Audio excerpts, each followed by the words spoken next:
Azken urteetan edo azken aldian asko hitz egiten da irakurzaletasunari buruz, edo nola haurrak irakurketara hurbiltzea behar bat bihurtu da edo, ez? Azken urteetan pilpilean dagoen gai bat da.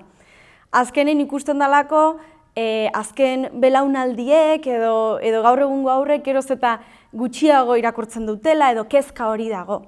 Azkenean, kultura bisual batean bizi gea, irudiaren bitartez komunikatze gea eta irudiak pisu handia hartu du. Orduan, horrek areagotu egin du kezka hau.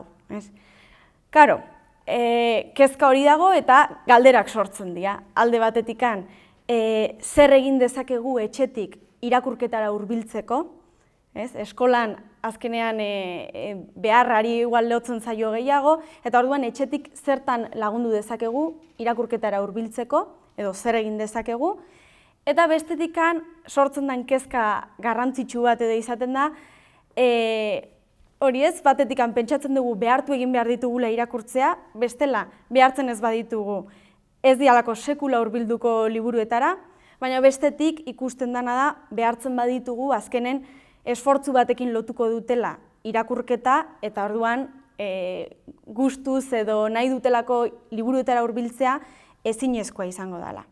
Orduan, zer egin horren aurrean, ez? Nire ustez argiena izango da zer dan irakurzaletasuna azaltzea eta hortik hastea. Irakurzaletasuna azkenian da haurrak nahi dulako eta gogoz liburura hurbiltzea edo hori lortzea eta beraien kabuz liburuak zabaldu eta disfrutatzea irakurtzen, ez? Eta ez hori bakarrik, hau ohitura bat bihurtzea ere. Azkenen zaletasuna ohiturarekin oso lotuta dago.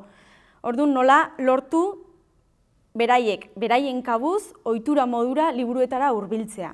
Hoxe izango litzateke irakurzaletasunaren definizioa. Baina, claro, zailena dena, ez? Hoxe da. Irakurzaletasuna hola definitzen badeu, azkenian ulertzen dana da irakurzaletzeko bide bakarra plazerrezko bidea dela. Azkenian bada aurrak nahi dulako eta gogoz hurbiltzea, ezinbestean plazerretikan egin behar dan bide bat da. Honekin ez dana esan nahi da bakarrik plazerrari eman behar diogunik tartea. Azkenean badia beste helburu batzuk, gaitasun komunikatiboak lortzea, edo gaitasun literarioak lortzea, edo heziketa literarioan trebatzea, azkenen dia helburu batzuk lortzeko lan bat eskatzen dutenak edo esfortzu bat. Orduan, helburua izango litzateke edo idealena biak aldi berean ematea.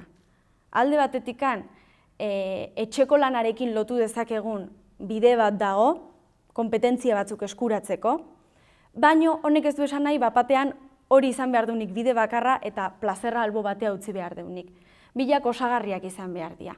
Eta etxetik egin dezakegun gauza bada, hain zuzen ere, bitartekari gehan aldetikan plazerrezko bide hori landu. Ze eskolan, obligaziozko edo beharraren bide hori landuko dute hainbat konpetentzia lortzeko.